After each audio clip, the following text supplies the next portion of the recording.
It was a different era when salesman King C. Gillette invented the disposable safety razor at the turn of the century. The image of ideal, clean-shaven men and women has become a cultural staple of a large portion of society, marking the sign of adulthood and prestige amongst much of the global population. However, recent disruptions to the global razor industry, including the trend of facial hair and introduction of subscription blade alternatives, have changed the playing field for the first time in almost a century.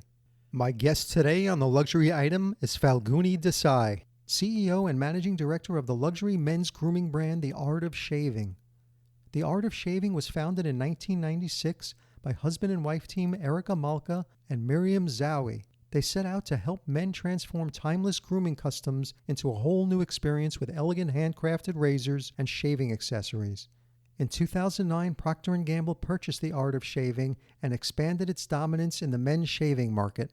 Falguni Desai is an experienced marketing leader at Procter & Gamble who has spent almost 2 decades working across more than a dozen iconic brands, from upstream innovation roles to managing P&Ls across established businesses and startup models. She is a champion of organizational efforts and serves as a sponsor for the P&G Boston Women's Network, Harvard Recruiting Team, and is active within the Asian Pacific Network. Welcome to the Luxury Item, Falguni. It's great to be here, Scott. Yeah, so glad you could join me. The Art of Shaving has a great brand story that goes back to the 1990s and its founders, Miriam Zowie and Eric Malka. Can you talk about how the Art of Shaving came about and what problem they were solving? Absolutely. So Miriam's expertise was in aromatherapy and Eastern medicine. Eric is, entrepreneur, married couple. She noticed redness and irritation when he shaved. So one day she concocted a mixture of botanical oils for him to use. He said it was the best shave of his life.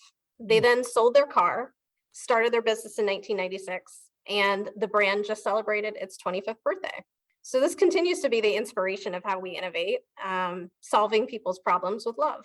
So right now, the Art of Shaving has, from what I understand, 4 product pillars, right? There's shaving, razors, brushes, and grooming. I know that you closed most of the retail stores in the last couple of years. So how much of your business, of that business now, is from e-commerce? The pandemic clearly accelerated our business online, but our decision to move primarily online was actually underway prior to that. For years, we had been investing in our direct-to-consumer and on Amazon's luxury platform. We were seeing really strong year-on-year growth, which just accelerated through COVID. We also saw more of an intentional interest from luxury department store partners to strengthen online fundamentals.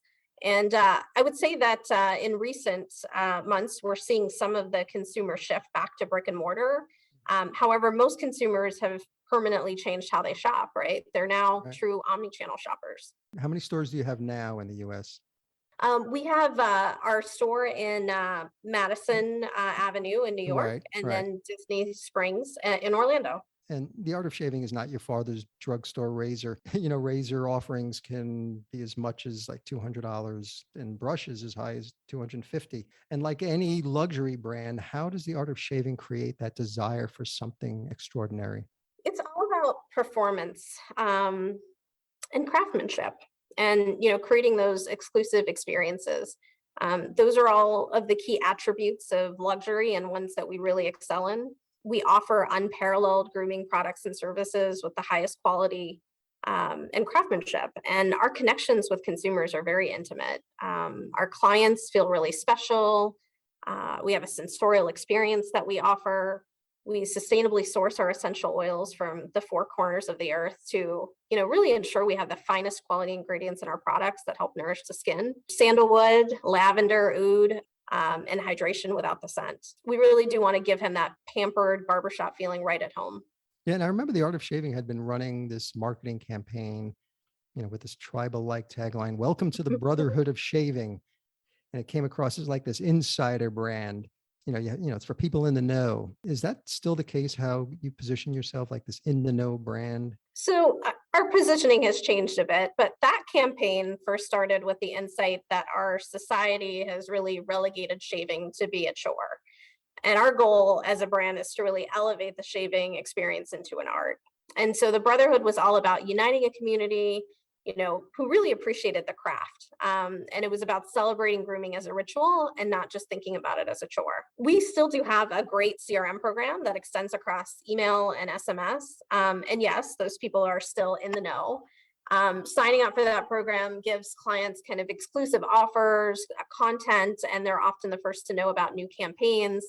Sometimes we even use that program to help us with feedback on new packaging or innovation. So how is it positioned now? It is still called the Brotherhood. We have not Right. changed it, but Right. we have kind of evolved our overall offerings within it. Millennial men aren't shaving as much as previous generations. So, who's your customer and how are you winning over these young men? We have different kinds of clients. So our sophisticated gentleman consumer persona is a really loyal user. He was likely introduced to the brand via one of our stores. He's well established in his life and career and has really worked hard to enjoy what he has now. What is the age? Definitely in 50s and Yeah, above. right. We also have the new urban male who's more likely to learn about the brand through our digital ecosystem. His grooming preferences are very much like his life, evolving. He sees his facial hair, like whether it's growing it out, styling it, cutting it, shaping it, as a form of self-expression. We also see that we appeal and over-index with multicultural consumers, given that we have bespoke solutions Mhm. and we have a strong awareness and equity amongst the LGBT community. Yeah, and Gen Z men are your next generation of customers. How are you evolving your marketing strategies to reach them? What's amazing, Scott, is that men are more engaged with grooming and frankly spending more money on it than ever before. So although we are the art of shaving, we really have a motto, which is, if you can grow it, we can groom it. And so our core is shaving. In addition to our premium razors and shave creams, we also have products across beard care, body care, hair care, fragrances, and other accessories. And so consumers are looking for personalized kind of bespoke solutions. They're looking for those natural botanical ingredients that are frankly in our DNA. And we really win our consumers over with that credibility and authenticity. So in addition to the credibility that we bring, we are also innovating with collaborations, right, to set new standards. Mhm. So the art of shaving is actually one of the first to partner with Gillette Labs and the Bugatti Special Edition heated Yep. razor. It just launched. It's off to an amazing start. We are really thinking about collabs as a way to continue to reach all of our different audiences. So it's no surprise to you the entire razor industry is having its challenges, and P&G's razor business has certainly struggled in recent years. The population is aging. When you get old, you don't have to grow as much hair, so you don't shave as much. We're also, as a society, becoming more relaxed about hair. Beards and mustaches are in vogue, even more so during the pandemic. And the introduction of subscription blade alternatives have changed the playing field for the first time in almost a century. So, with so many changes occurring within the razor industry, how is the art of shaving positioned to weather these challenges? It's a great question. So we are really focused on our consumer and making sure that we are continuing to serve them and their changing needs in the industry.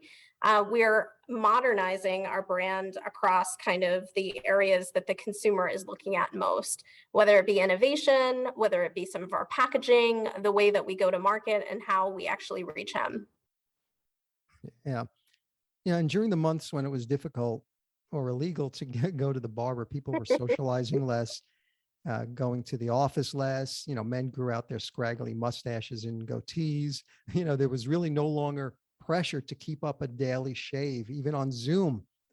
So, how did the art of Yes. shaving stay engaged with customers when men's grooming routines pretty much came to a halt?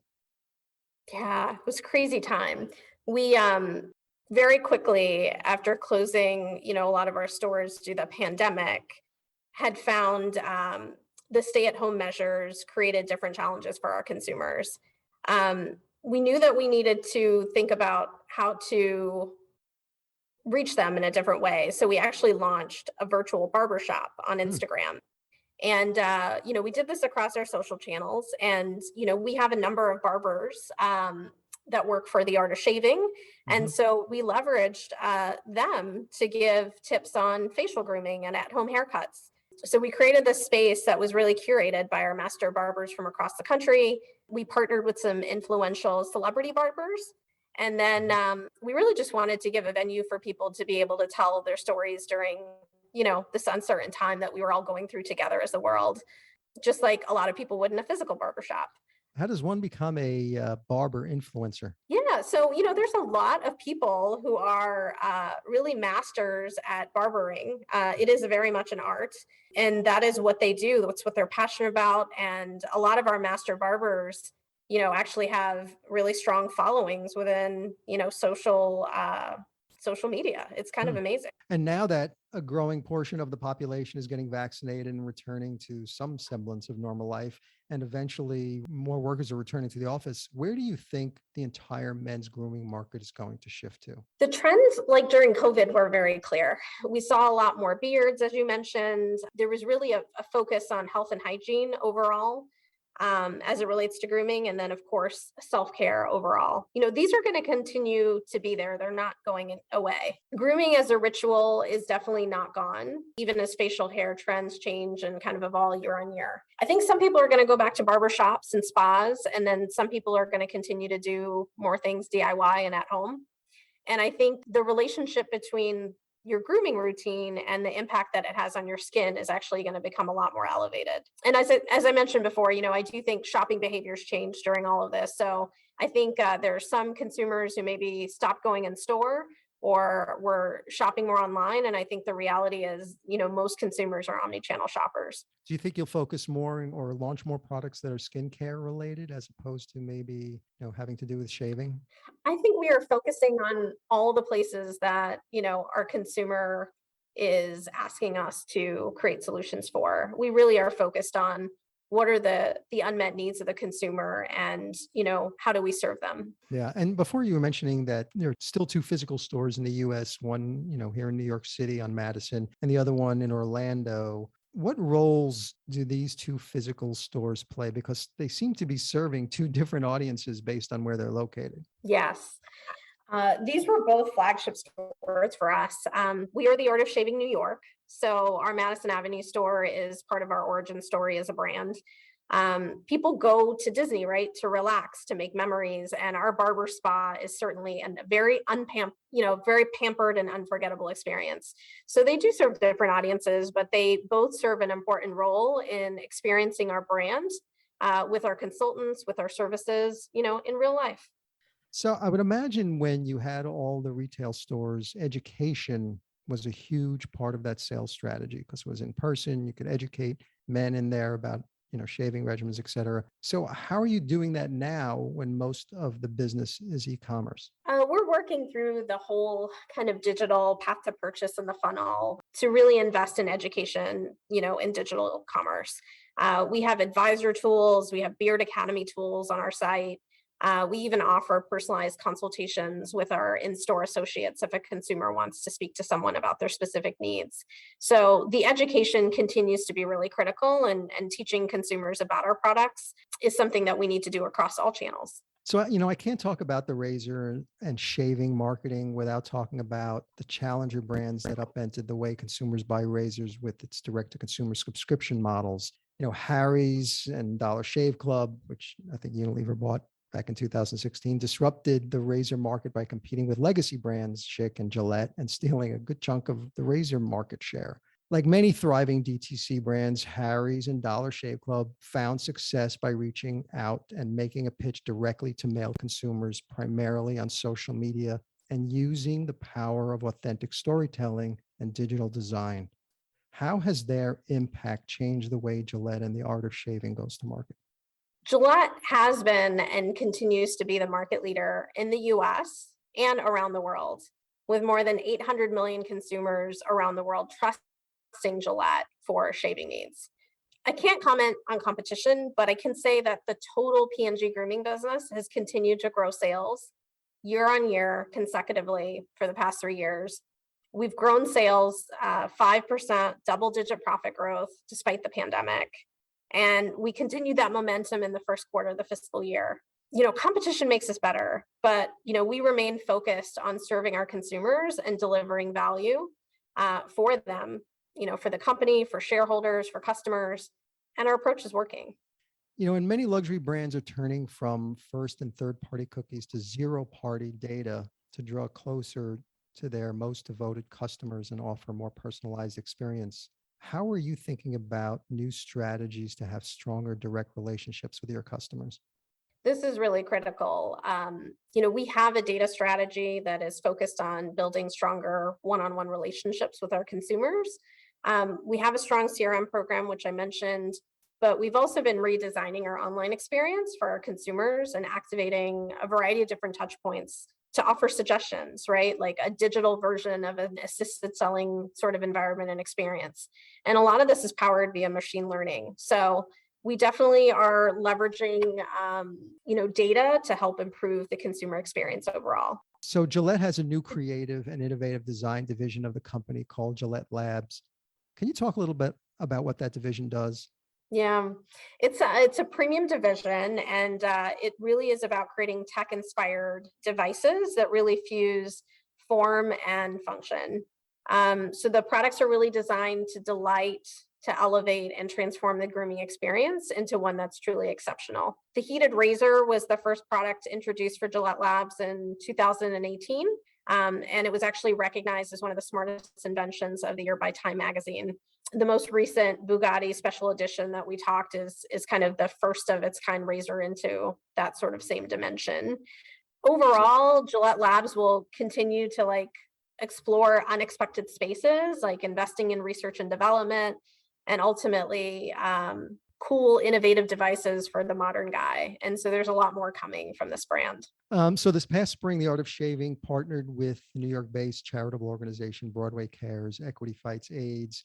It tied into a video campaign featuring Broadway performers. It's a very cool campaign. How did that collaboration come about? We definitely believe that brands have a responsibility, and we talk a lot about how do we use our brands as a force for good and a force for growth. So with the Art of Shaving, we're a brand that's born in New York City, and we recognize the significance of Broadway and the arts.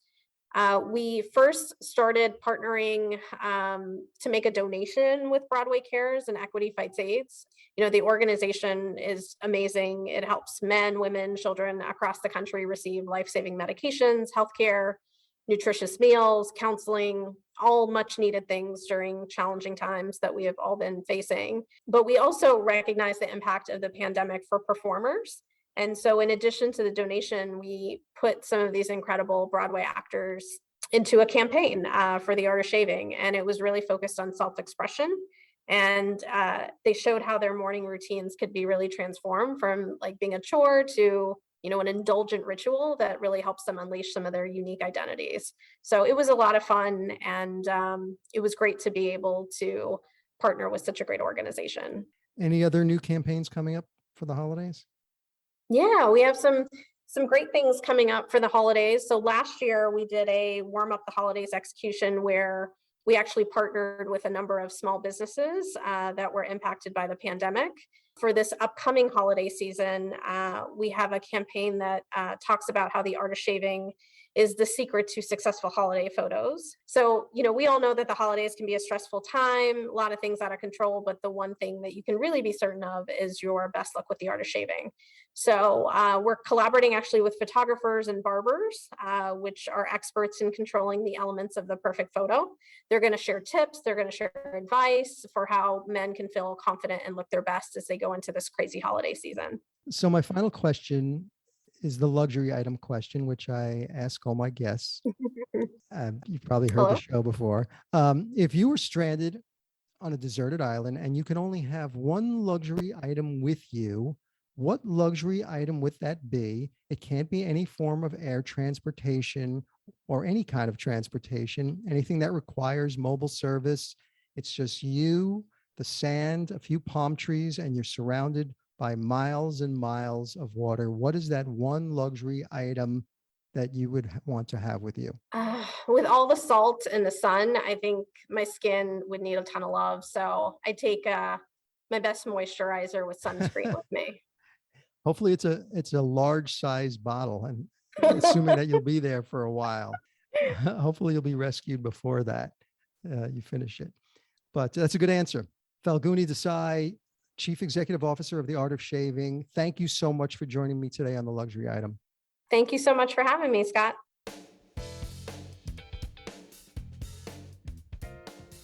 That's it for this episode of the Luxury Item Podcast. Thank you so much for listening. If you found this useful and entertaining, I would be really grateful if you can share it with a friend or colleague. I would love it if you subscribe so you never miss an episode. And while you're there, be sure to rate and review us on Apple Podcasts. It really helps other listeners find us. The Luxury Item Podcast is a production of Silvertone Consulting. I'm your host, Scott Kerr. Until next time.